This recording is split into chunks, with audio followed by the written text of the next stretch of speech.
Hey, hi everyone. So welcome back to another video of Unani BAMS. So today in this video we are going to discuss about the next topic of bedside and clinics. Okay. So the next topic of bedside and clinics is case taking. In the case taking there are few headings which are important.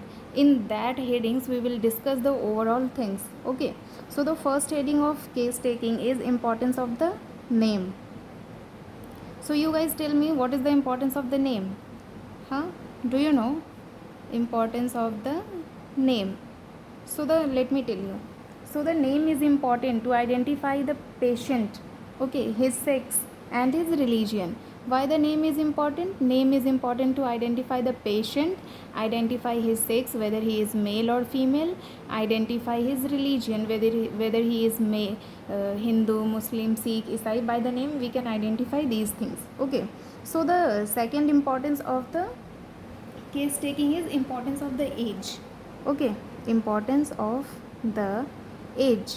Why the age is important?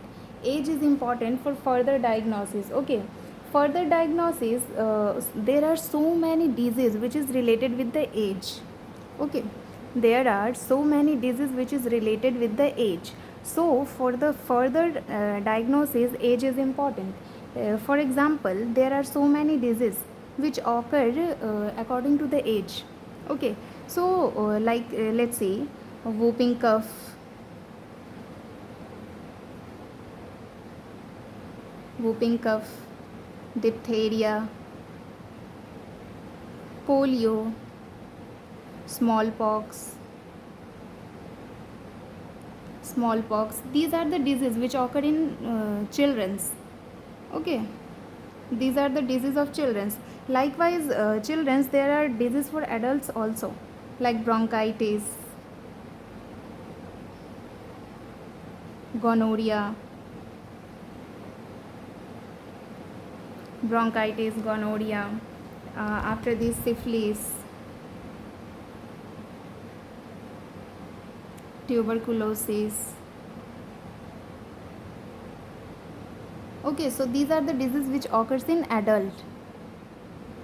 Okay, and likewise adult and children, there are diseases which occur in old age person, like disease of old age person is diabetes mellitus,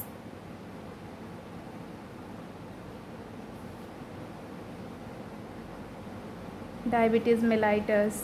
After diabetes mellitus, prostatitis,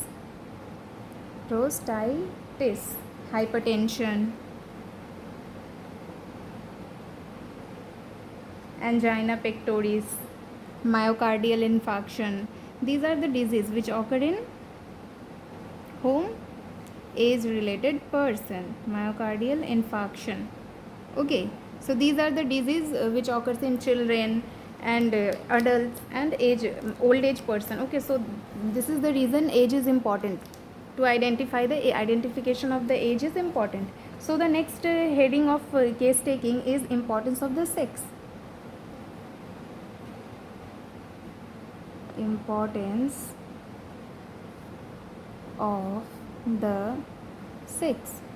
Why the sex is important in case taking?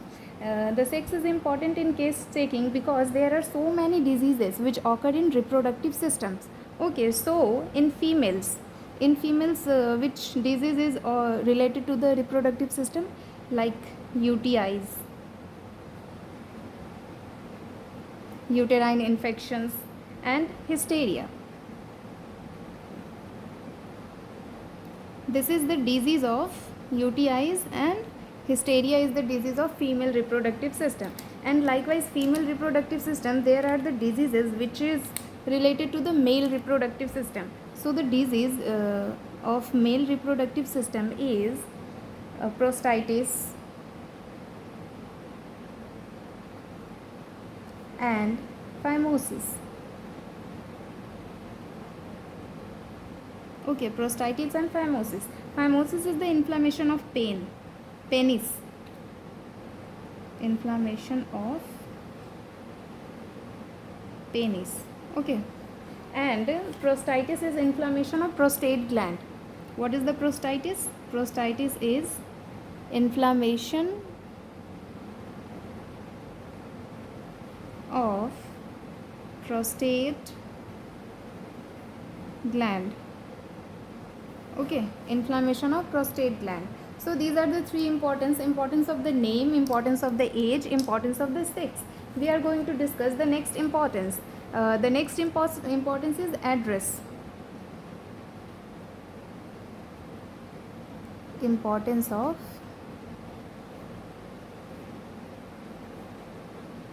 address. Why the address is important? Address is important for the geographical status, because some diseases are common in same places, like yellow fever is common in Africa, filariasis, malaria and dysentery is common in India. In poor places, tuberculosis is very common. Okay, so the importance of address is to identify geographical status, because some diseases are common in same address, same place, like yellow fever. Yellow fever कहाँ होता है? Africa में होता है. ठीक है. उसके बाद येलो फीवर के बाद हो गया फाइलेरियासिस.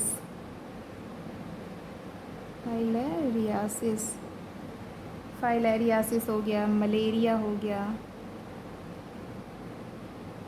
मलेरिया के बाद आपका हो गया डिसेंट्री. ये सारी चीज़ें कहाँ पे कॉमन है? इंडिया में. ठीक है. कहाँ पे ये सारी चीज़ें कॉमन है? इंडिया में. इसके अलावा अगर हम देखेंगे तो एक ट्यूबरकुलोसिस भी होता है. ट्यूबरकुलोसिस कहाँ पे मेनली इंपॉर्टेंट होता है? ट्यूबरकुलोसिस बहुत ज़्यादा कॉमन है पुअर प्लेसेस पे. ठीक है. Tuberculosis poor places. ये था, इतना हो गया आपका 4 इम्पॉर्टेंस. ठीक है. अगला इम्पॉर्टेंस हम लोग देखेंगे तो है importance of the occupation. Okay.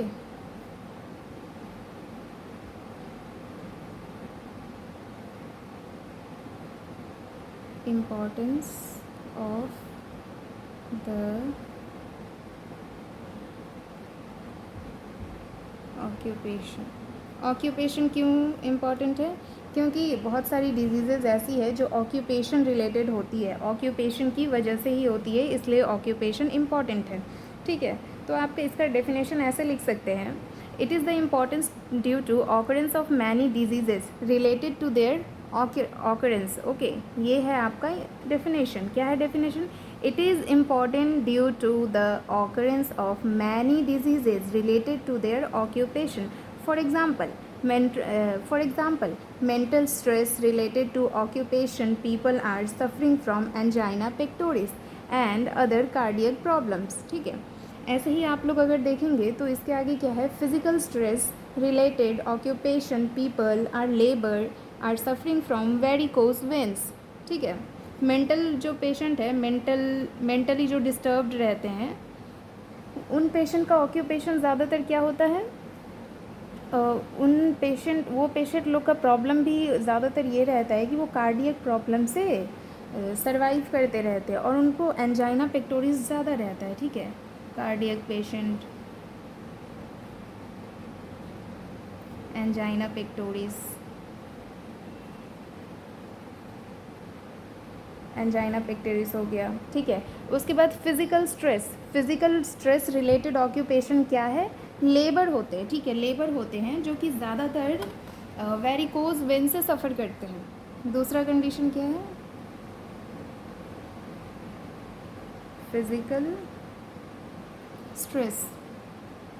Physical stress related कौन होते हैं? लेबर्स होते हैं, जिनमें ज़्यादातर क्या होता है? वेरिकोज वेन अफेक्टेड होता है. Veins are affected. ठीक है. जिनमें ज़्यादातर वेरिकोज वेन अफेक्टेड होता है. इसके बाद हम लोग देखेंगे तो ये आपका हो गया फिज़िकल. उसके बाद कोल माइन वर्कर्स के भी देखेंगे हम लोग. मेरे पेजेस ही ख़त्म हो गया ऐसा दिख रहा है. हाँ, मिल गया. इसके बाद हम लोग देखेंगे कोल माइन वर्कर्स. ठीक है. कोल माइन वर्कर्स जो है, कोल माइन वर्कर्स और painters suffering with the bronchitis and bronchial asthma. ठीक है. Coal mine workers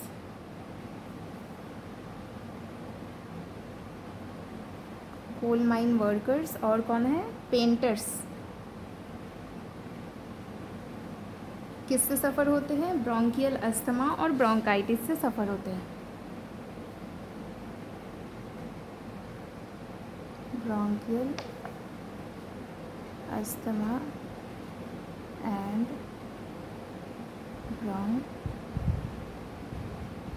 bronchial asthma and bronchitis, coal mine workers. Athletes किससे सफ़र होते हैं, स्प्रेन्स एंड एथलेट फुट, ठीक है, एथलीट्स,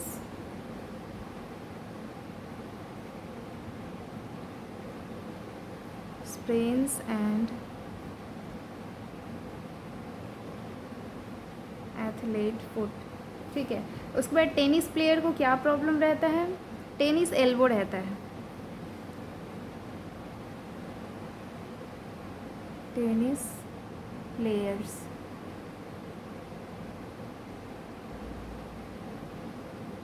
टेनिस एल्बो, ठीक है। ये हो गया आपका टेनिस प्लेयर का।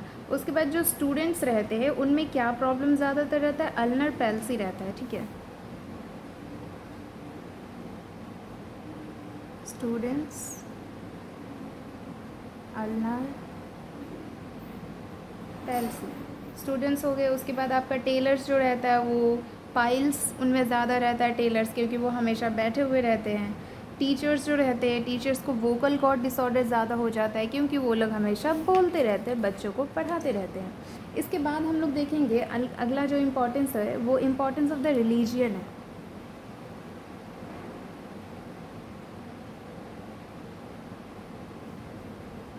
इम्पोर्टेंस ऑफ द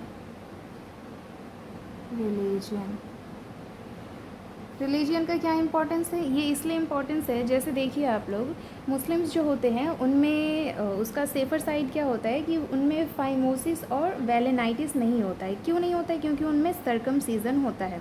सर्कमसीज़न क्या होता है, सर्कमसीज़न देखिए पेनिस का जो अपर एक स्किन रहता है उसके एंडिंग पॉइंट पे वो कट करके हटा दिया जाता है, ठीक है। तो जिस वजह से उनमें फिमोसिस एंड वेलेनाइटिस नहीं होता है,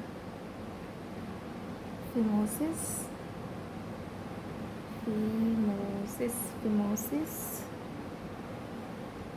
एंड वेलेनाइटिस, सर्कमसीज़न, ठीक है। तो क्या होता है, मुस्लिम्स बॉयज़ जो होते हैं उनके पेनिस से वो जो उसका एंड पार्ट का स्किन रहता है उसे कट करके हटा दिया जाता है, जिसकी वजह से उनमें फिमोसिस और वेलेनाइटिस नहीं होता है। तो ये है रिलीजियन का इम्पोर्टेंस। बाकी हिंदूज़ जो होते हैं और अदर्स रिलीजियन जो है उनमें ये चीज़ें नहीं होती है, जिस वजह से उनमें ये डिजीज़ होने के ज़्यादा चांसेस रहते हैं, ठीक है। उसके बाद over consumption of eggs and beef meat by Muslim, they suffer from hypertension and cardiac disorder. अब यहीं पे अगर आप देख लेंगे तो मुस्लिम्स जो होते हैं वो ओवर कंजम्पशन करते हैं एग्स का, मीट का, तो वो हाइपरटेंशन से ज़्यादा सफ़र होते हैं एज़ कम्पेयर टू देम जो अदर रिलीजन के हैं। वो लोग नॉनवेज का कंजम्पशन उतना नहीं करते हैं, जिस वजह से उनमें हाइपरटेंशन और कार्डियक डिसऑर्डर की प्रॉब्लम कम होती है, ठीक है। उसके बाद मैराइटल, अगला इम्पोर्टेंस क्या है,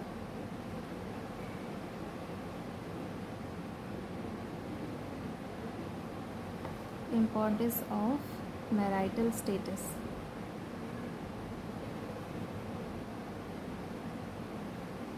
मैराइटल स्टेटस का क्या इम्पोर्टेंट है देखिए, तो this is more important to reveal the female disease, ठीक है। फीमेल डिजीज़ को रिवील करने के लिए ज़्यादा इम्पॉर्टेंट होता है। In married females cervicitis and vaginitis is more common. Married females में क्या होता है,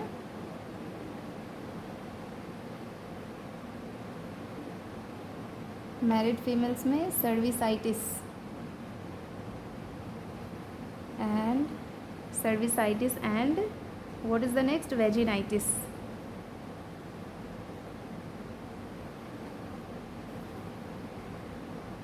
is common। तो मैरिड फीमेल्स में ये कॉमन होते हैं। वहीं अनमैरिड फीमेल्स में suffer with neurological disorder, unmarried females जो होती है उनमें न्यूरोलॉजिकल डिसऑर्डर ज़्यादा होता है। अनमैरिड फीमेल्स न्यूरोलॉजिकल डिसऑर्डर से वो लोग ज़्यादा सफ़र होती हैं।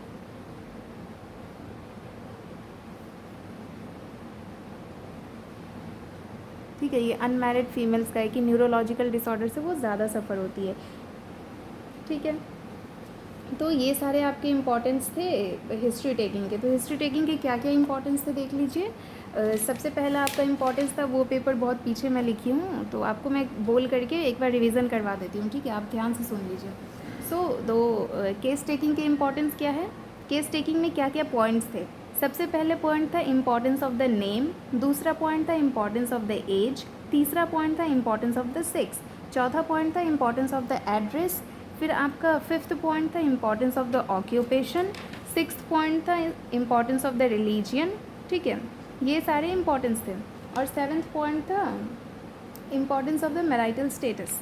ठीक है, तो फर्स्ट इम्पोर्टेंस में क्या था, इम्पोर्टेंस ऑफ द नेम मैंने एक एक करके सारा डिफ़ाइन कर ही दिया है। तो आप लोग इम्पोर्टेंस पूरे हेडिंग्स लिख करके फिर आप लोग उस तरीके से पूरे वीडियोस को देख लीजिएगा। ठीक है, अगर कहीं पे भी कुछ प्रॉब्लम होता है तो कमेंट सेक्शन में आप लोग पूछ सकते हैं। अगर वीडियो में कुछ इम्प्रूव करना आप लोगों को लगता है कि ये चीज़ इम्प्रूव हो सकती है तो प्लीज़ वो भी बताइएगा। और चैनल को लाइक सब्सक्राइब कीजिए। और नोट्स के लिए अगर आपको इस वीडियो के नोट्स चाहिए, क्योंकि ये एज अ रफ़ नोट्स में मैं आप लोगों को सिर्फ समझाई हूँ। ठीक है, क्या होता है नहीं होता है। आपको फेयर नोट्स चाहिए तो आप इंस्टाग्राम को फॉलो कर लीजिएगा। मेरा इंस्टा पे चैनल है यूनानी BUMS बोल करके, तो वहाँ पे आप इंस्टा अकाउंट फॉलो कर लीजिए नोट्स के लिए। ठीक है, thank you, bye, subscribe to the channel.